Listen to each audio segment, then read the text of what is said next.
Hey guys, Ricardo here, and welcome to another blog tech tips. In today's tutorial, guys, I'll show you to turn on app protection for your device. This is a um, S26 Ultra. It applies to not only the S26 Ultra but any similar device. All right. So to turn on app protection, you're gonna go into settings, and of course, you're gonna look for security and privacy.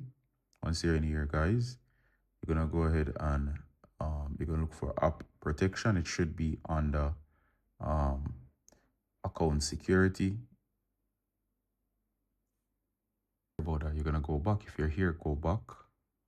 And of course, it was right here. Sorry about that. Sometimes it's easy to miss. So app security. So I said turn on app protection. So app security and app protection, which is the one we're doing. The app protection to turn on app protection. Let's turn on the app protection or app security. Go ahead and tap, and it says here app protection. So you're gonna tap, and it says app protection. You can go ahead. It says turn on app protection to stay safe from malware and other suspicious activities. By continue, agree to the McAfee use and McAfee privacy terms. So you can go ahead and turn on. So it says for your security app protection will scan for issues each time you install a new app. This may make app installation slow, but it allows to block installation of apps with security risks.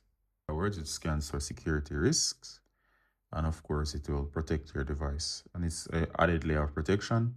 It's a good idea to turn it on to protect your device.